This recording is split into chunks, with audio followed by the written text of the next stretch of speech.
Cette image forte restera longtemps gravée dans la mémoire des amateurs de lutte. Un lutteur qui se jette dans les bras de son père, lui aussi ancien lutteur. Oumar Sakho, dit Balla Gaye numéro 2, est le fils de Double Less,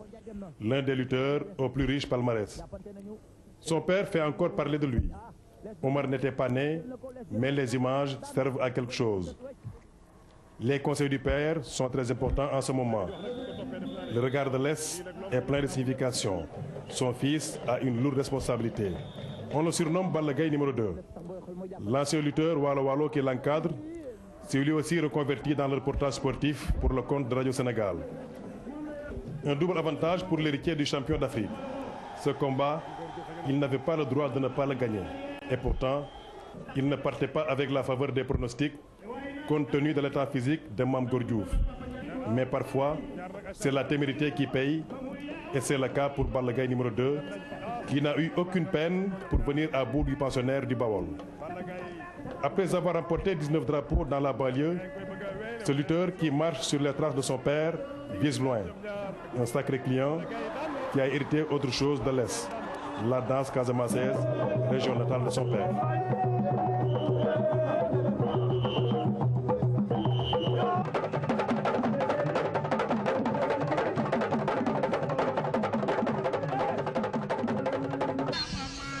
arbitre bi sifflé na ci diggante Bathie Seras ñu ndeyjoor ak Balla Gaye tel nañoo jàppoo Bathie Seras Balla Gaye Bathie Seras Balla Gaye Bathie Seras Balla Gaye Balla Gaye daan na Bathie Seras.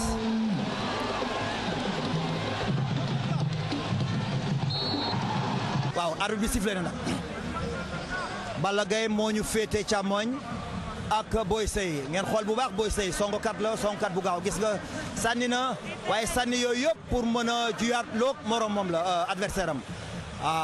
Balla Gaye gëdd na ko sànni na ko xeex nañ ci kaw sànni na ko ay direct jël nañ ko léegi Balla Gaye jël na Boy Seye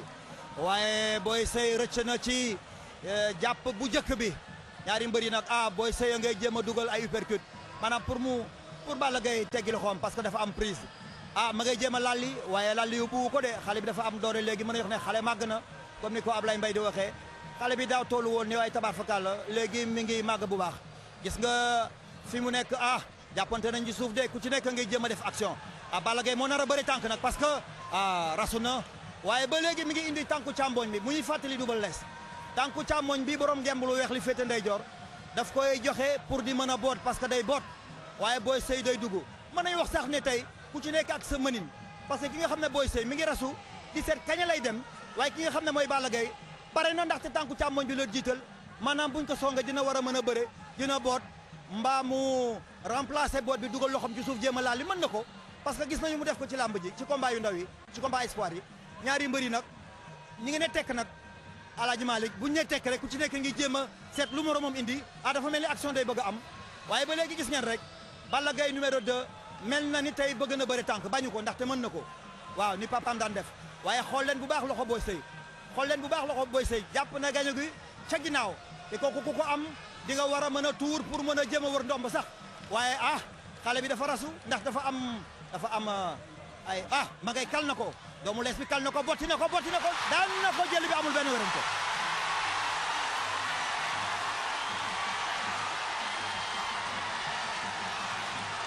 Balla Gaye numéro 2 s'est défait de Samba Laobé de Thiès. Les enjeux du combat étaient énormes pour Balla Gaye 2, tout comme pour Tyson Junior. Vaincre pour franchir un nouveau palier et intégrer la cour restreinte des grands pour Balla Gaye 2. Revenir en force après une défaite face à Gris Bordeaux ponctuée par 2 ans de disette pour Tyson Junior.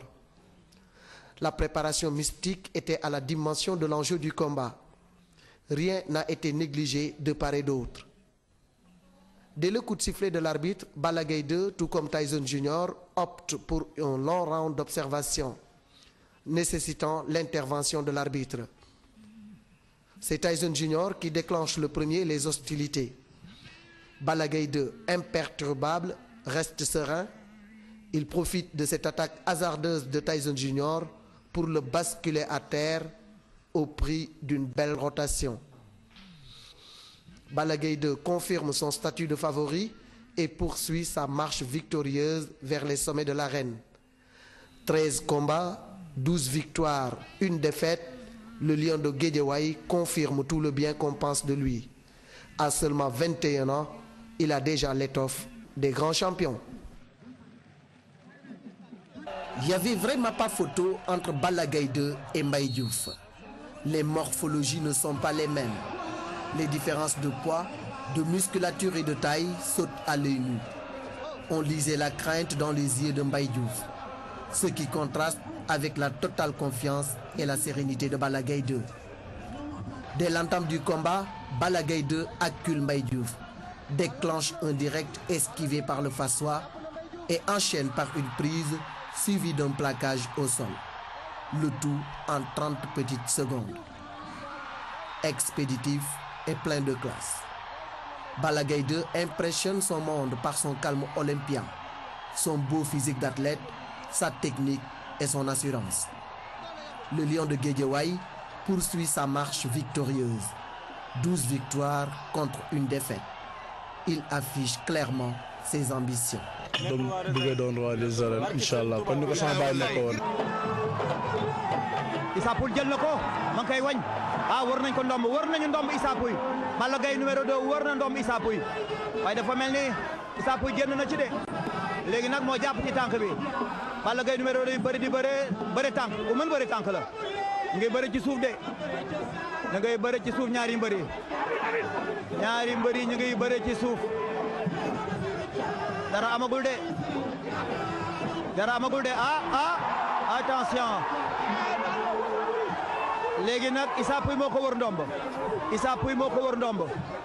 moo ko wër ndomb ñeenti appui yu Balla Gaye mi ngi ci suuf Issa Pouye daan na Balla Gaye 2.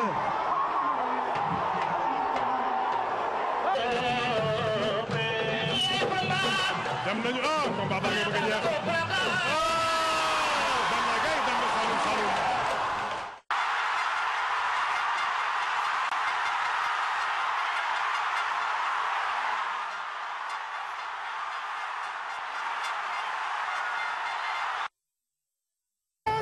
Balla Gaye 2 Moustapha moo njëkk a déclenché hostilité yi moo xeex moo song ñu dem ca saaku ya ndax loolu stratégie la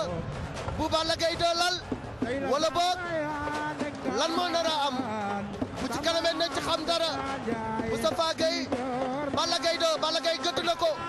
ma ngi koy gëdd Moustapha door na Balla jël na ko xar na ko war na ko ndombo daan na ko Balla Gaye 2 daan na Moustapha Gueye jël bu set wecc ban waran noonu la mën a demee Balla ndeysaan néegu ko door bi sifflé na waaw ndeysaan diggante Balla Gaye 2 ak Balla Gaye jiital tànku càmmoñ doxe wet Balla Gaye jiital tànku ndeyjoor arbitre bi woowaat na leen ci diggu géew bi maa la ko wax ne woon naa la combat bu gaaw lay doon tey li Balla Gaye 2 waxoon moo ci nekk foog dégg ko tànkam bi nee na ci la jëm arbitre bi sifflé waat na Balla Gaye numéro 2 Balla Gaye numéro 2 le Marodi face au Lion de Guédiawaye le 1er août 2010 stade Demba Diop Balla Gaye 2 jënd na sàkku yi arbitre bi woowaat na leen round d'observation bi round d'observation la yaa ngi xool dëgg la sa borom indi waaw xam nga sa baba sala baboy changé na tic-tac ndax dafa daan jóg rek daw jëli tànk bi tey gis nga latéralement la dem andi Balla Gaye numéro 2 ñu jëm ci boori saako yi expérience baa ngi nii waaw fañ ko doon xaar muy daw rek song defu ko Balla Gaye mi ngi lewtoo 33 secondes Balla Gaye door na baboy dam na jël ko Balla Gaye riñaan na ko Balla Gaye war na ko ndombo Balla Gaye war na ko ndombo Balla Gaye war na ko ndombo Balla Gaye dam na baboy 45 secondes le lion le vrai lion c'est Balla Gaye 2 le lion de Guédiawaye a réussi le lion de Guédiawaye a triomphé devant le Marodi dooley ndaw waaw dooley ndaw xajul ci mag doole doxul jàmm waxoon naa la ko doole doxul jàmm maa la ko wax Balla Gaye waaru na waaw teg na loxo yi ca digg la dëgg la waaye day waaw démérité wu bëre na waaye tey ji tase naa ku nga xam xale la nekk ci yoonam téye ko dina jafe la mu daane woon turandoom booba moom xale la turandoom jëm mag lay jeex na ñoom ñaar ñëpp apte nañu Khalifa Sow président des arbitres mooy arbitré combat bi 8h25 Balla Gaye pare na Tyson pare na Balla Gaye mi ngi jublu bëj Saalum Tyson jublu bëj Gànnaar arbitre soufflé na ñoom ñaar ñu ngi leewaatoo Balla Gaye Tyson ñu ngi leewaatoo Balla Gaye Tyson ñu ngi leewaatoo Balla dagg na leewtoo bi Balla Tyson sànni na kurpeñ xeex nañu xeexi kaw ñoom ñaar attention Balla attaqué na Balla door na Balla door na Balla door na laa ilaaha illallaah songo nañu laa ilaaha illallaah laa ilaaha illallaah lu xew laa ilaaha illallaah Balla Gaye daan na Tyson Balla Gaye daan na Tyson laa ilaaha illallaah